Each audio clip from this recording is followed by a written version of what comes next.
Hi, hello. Welcome to another episode of Isaiah's Newsstand. It's your host, Isaiah. How's it going?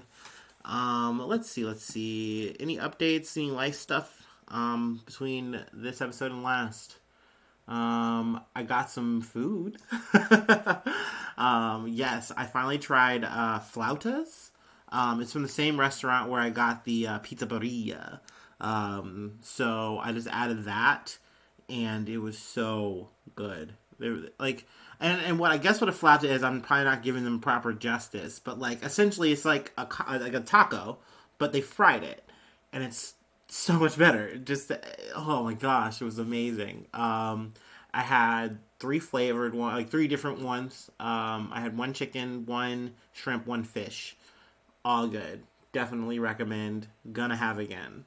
Um, Other than that, though, nothing too crazy. We're just rocking in the free world.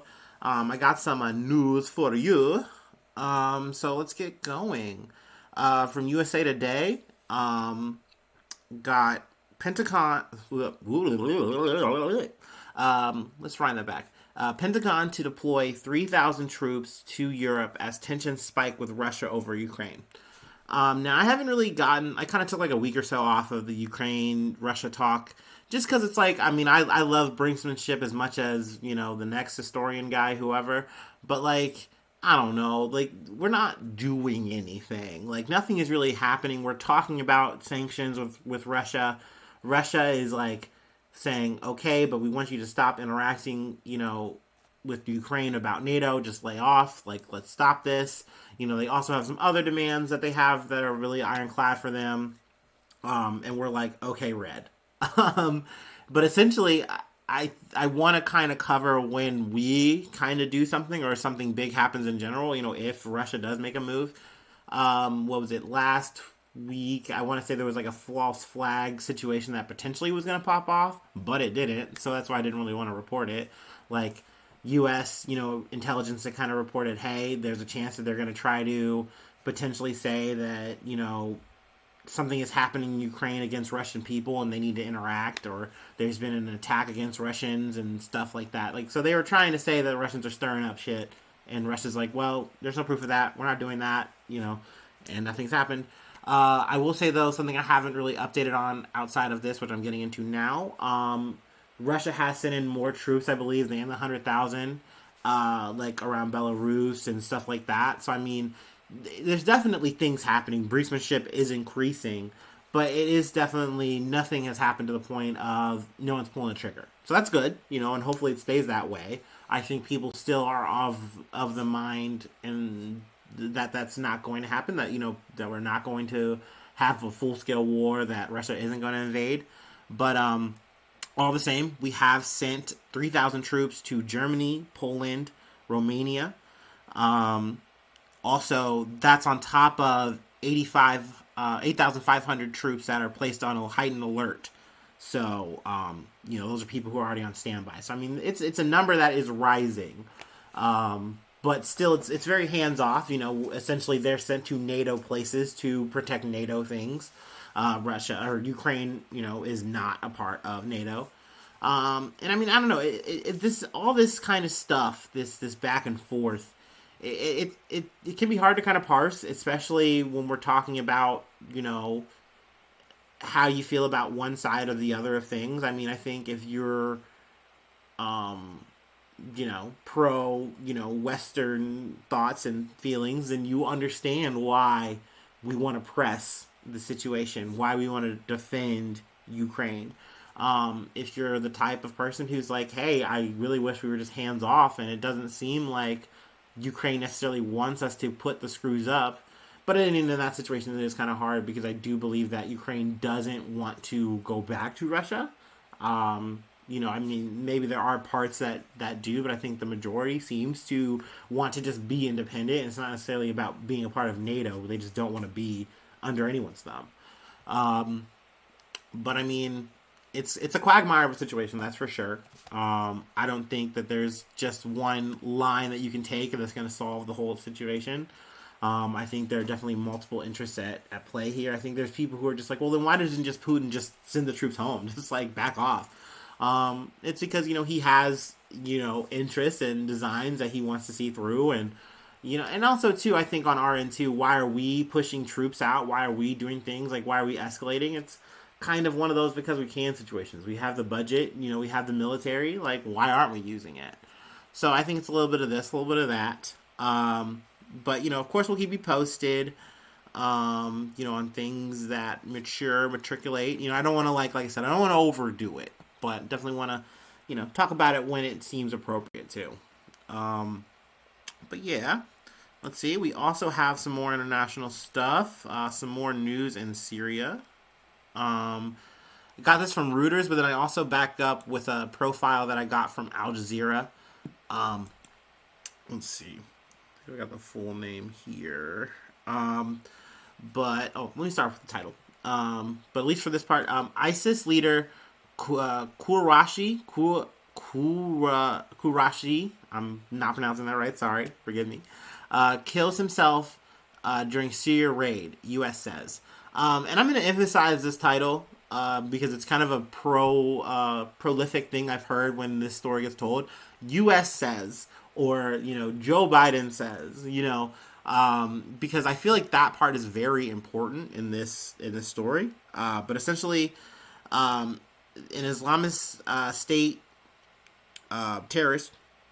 Yeah, I feel like that's a safe part to say because he's definitely some people are saying like, well, hey, Americans are just kind of throwing up names here and then just kind of blowing them up and saying, hey, we did something today. And I do think that is true, but it definitely, this guy does have credentials, in terms of, his ISIS activity and being a leader in ISIS. But essentially he blew himself up, the U.S. says, Joe Biden says. He was in, I believe it was a 3-story building, and essentially there was fighting on the ground. The U.S. presence was made known. Hey, they wanted to get him, bring him out. This is a coordinated raid. But essentially in the conflict, the combat, Kouachi straps himself up with a vest and blows himself up. So blows up the whole floor, kills his 2 wife and children. I believe a grand total was 10 people were killed, all of which are being put on ISIS, as and this man as well, saying that they were the people who committed the murders, not the U.S.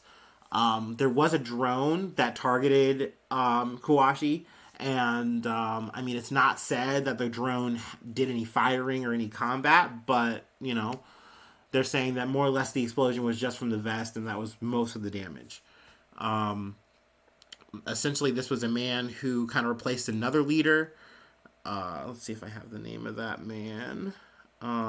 Abu Bakr al-Baghdadi. So another man who also blew himself up in a U.S. operation in Syria. So he was the man who kind of took the mantle from that man. And essentially we got this guy. We did that. And I think this, as well as the troop deployment, is something that Biden's kind of doing as a little bit of a good PR, a little bit of a good boost. He has a bit of low ratings. People aren't feeling Joe Biden right now. We are definitely not getting taken out to dinner. We are definitely not getting our loans canceled. So it's kind of shitty over here. Also, something that I didn't really talk about that I kind of missed. Joe Biden is also in the midst of trying to get a new Supreme Court justice. One of the Democratic-leaning Supreme Court justices is retiring. I didn't really cover it. I thought it was going to be a little bit bigger, but because it's kind of a dry swap, like we're not replacing a Republican Supreme Court justice, so it's kind of like, all right, whatever. The numbers are still the same, so I didn't really touch it. But once he actually gets a name and we start going deeper in the process, I will. But essentially, all of this kind of stuff, these are all things where it's like, hey, promises made, promises kept, right?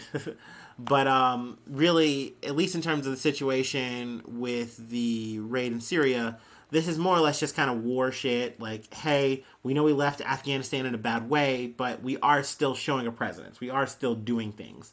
We are still fighting the good fight on the war on terrorism, if you will, I guess. That being said, like I said, this guy is definitely a bad guy. His credentials are definitely match up as someone who is a terrorist. It is sad too because there's definitely people who are affected and into this who are just bystanders. Like the people on the first floor of the building were just a family living there. They weren't people who are affiliated with ISIS whatsoever, and that was a known thing before the raid. So I mean, it is what it is. We're gonna do what we do, in quote unquote securing the country. But got some other news. I wish this was levity, but it is not. Got this from the AP. But Morocco's king says boy, 5 years old, trapped deep in well has died. Essentially, this is a story that developed. I want to say I caught it Saturday, heard about it, today, at least in terms of like the wrap up. But a boy, I believe his name was Rayan. He fell into a well in Morocco. And I guess the situation in the well was very deep, but it's a very narrow well. It's not like something that like you can just like throw a rope down and potentially pull him up or whatever, or just get someone down there to pull him up. Like it was the size of more or less him, and he fell in. And essentially he wasn't able to get out. They tried to give him, he was down there for 4 nights, which is really sad. And especially in Morocco, just with the cold temperatures overnight, it was really bad. Essentially though, they tried to give him oxygen. They tried to give him like water, food. They weren't sure if he was able to intake it though. They couldn't necessarily like blow through or do anything to get the well like and make more room. So I think they had to go along the side, because this isn't a mountainous area. They had to go alongside another mountain or like hill adjacent to the well and dig through there, and dig carefully because they didn't want to like cause any kind of avalanche or any kind of like movement that would make things worse or whatever. So by the time they were able to get him out, they thought maybe he might be okay, but he did pass away. So our condolences to the family. But that was something that popped up, and I was like, damn, it's one of those things. Like, I mean, that's kind of like, I don't want to say it's a tale as old as time, but I remember being a kid, even hearing like stories like that, about like a kid being stuck in a well or falling into a sewer thing or something like that, and it's like locally that usually makes news, but just hearing something like this, it definitely did catch worldwide traction. And the King of Morocco also sent his condolences to the family as well. And they got, let's see, got a story on, like, I want to say a story and a half. You want to bear with me here while I take a little break. That's my George Bush laugh, by the way.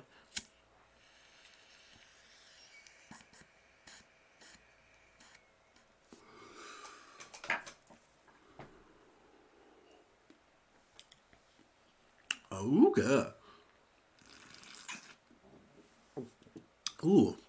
Thank you for bearing with me. I need to get like music for that. Maybe that'd be nice. Nice little like mood music for those moments. Let's see. More from the USA Today. Which also, guys, fun fact, a little behind the scenes here, a little inside baseball.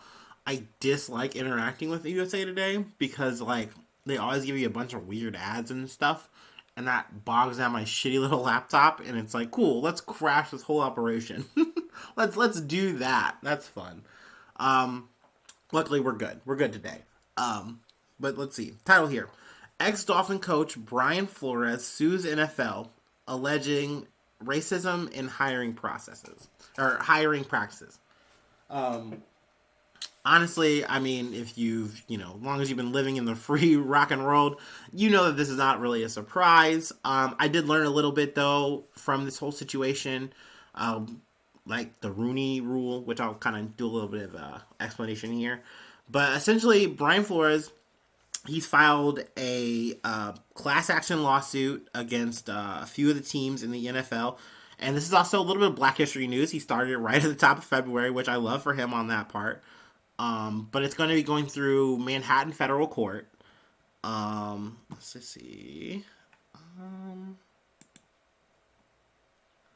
I do like the quote that he has here in the statement that he put up.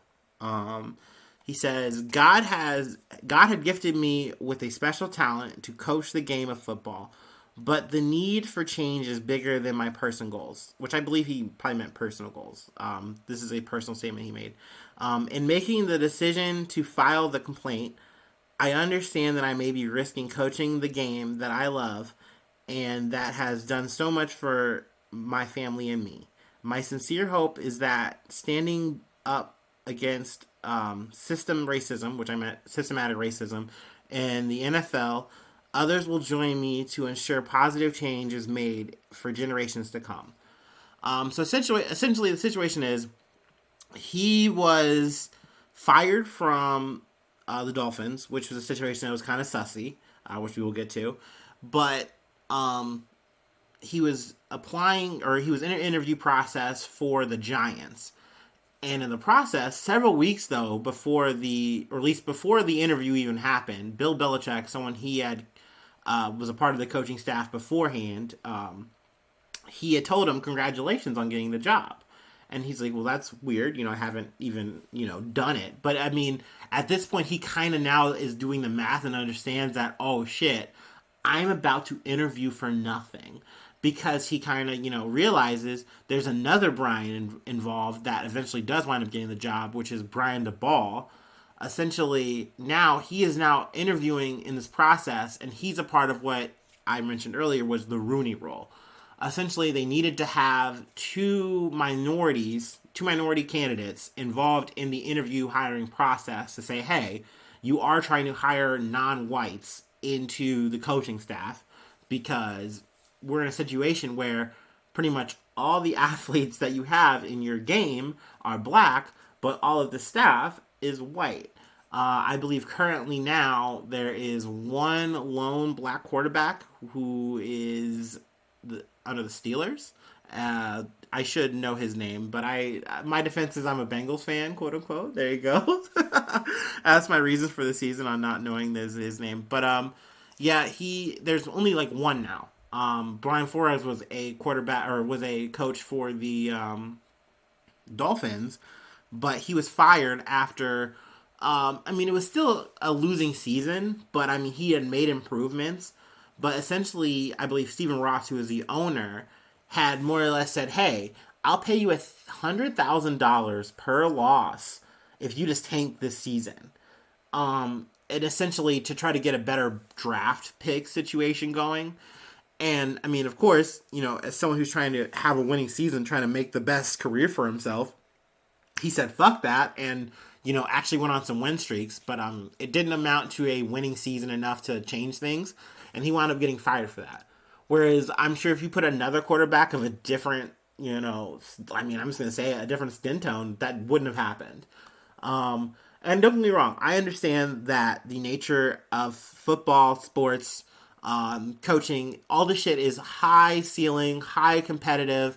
It's very cutthroat. I get that.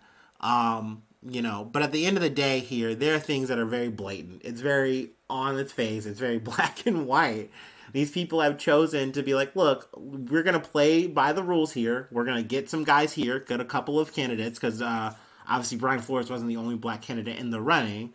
But he more or less had to just participate in this. Because I'm sure a lot of people were like, well, if you knew in advance, then why didn't you just pull out early? Why don't you just say, fuck it, I don't even be a part of this? Because then that looks bad. Because the Giants definitely came out here and said, oh, we held out here. We had him as a candidate. He was a top candidate choice until the 11th hour. But we just wound up going with the best candidate for the job. Bullshit. Fuck that. I'm sorry. This is where I obviously put my stank on it. I just don't believe it. Like, that's just bullshit to me. But we'll keep you posted here. Also, the Dolphins have come out and said, hey, we don't, support this. We disagree with these statements, yada, yada, yada, bullshit. So we'll see how the class action lawsuit goes. I would definitely keep you posted, with whatever I wind up hearing. Lastly, this is the point 5 part. I wanted to touch on a little bit of the Olympics. They got started. So the Winter Olympics are going down in Beijing. Excuse me. A couple of interesting things. I don't really have a source here. I'm just kind of freestyling on this bit here. But I do find it interesting just because I'm not a huge Olympic nerd guy or whatever. But the Olympics this year have kind of been colored with a little bit of extra flavor in terms of the situation of COVID. Naturally, with Japan, that was an issue. But China has really upped the ante with their zero tolerance policy in terms of COVID. So which is it's crazy. Like a zero COVID policy is very intense. But essentially, the whole setup of the Olympics has been so regimented prior to even people getting into the Olympic ring, the stadium. Just having a zero COVID policy of just like, hey, if we notice someone got COVID here, we're going to trace all of it and make sure everyone who is contacted this person is isolated. Overall, China, I believe, has under 5,000 in like reported cases since COVID has become a thing. I don't know, don't quote me on that, but I believe they have a very low number as opposed to our like 900,000. But essentially, they've been really sticking to the script, and this is kind of part of the reason why, because they are having the Olympics, and they want to make sure and show, hey, look, we are doing such a good job here, maintaining, keeping everyone safe, and having a good Olympics. Ratings, though, have been low, in terms of just people watching, in terms of ads, like, and stuff, like, I haven't seen as much ads in terms of commercial rollouts and things of that nature. Now, granted, I have been on Twitch Twitter, and I have seen some things, like little generic ads, but like not so much in terms of like the Coca-Cola, the brands and stuff stepping up. And that's a little bit to do with in terms of like the human rights violations that, people have launched against China. There's the Peng Shui stuff that we've talked about. There's also the Muslim Uyghur minority in China that has been, suppressed and, put into, labor camps, things of that nature. Naturally, China doesn't really want to talk about those things. They don't want those things to be a highlight. And the Olympics is kind of one of those murky kind of hotbeds where people want to talk. People want to voice their, opinions and talk about struggles and talk about problems. And China has been quick to be like, nah, that's not happening. Not this year. Don't even think about it. On top of the zero COVID. So, just a lot going on. As well as just the general competition and love of the game and love of the world sports. Just wanted to say we talked about it. If anything pops up or pops off, I'll hopefully try to get it in there. In terms of them in their COVID enforcement, it has been pretty good, I think. People have gotten COVID, but essentially they have been, put into isolation. I believe it's isolation and quarantine. I was getting confused. What's what? Who's who? Fauci, let me know. It's going good. It's happening. It's a thing. Olympics are happening here and now. Thanks for tuning in. That's all I got. Still time. I got a Patreon. That's patreon.com/Isaiah Nudes. If you want, not nudes, Isaiah News. Let me be clear. I'm done with that life. But if you want to throw me $5, you can get on the Discord. I'll give you a shout out, all that fun shit. Follow me on all the fun stuff, the Instagram, the Twitter, the, all that stuff. I'm there. You can get to know me. Let's see, the Gmail is IsaiahNews1. All that fun stuff. I hope you have a great week. I hope you stay warm. It's still nippy out here. It's warming up a little bit, though. That snow hopefully is thawing. I haven't been outside yet, but hopefully it's a little bit better. I want to get me a little treat today, though, hopefully. Wish me luck. Hopefully I see you soon for some more good news. Thanks for tuning in. I love ya. Bye-bye. Mwah.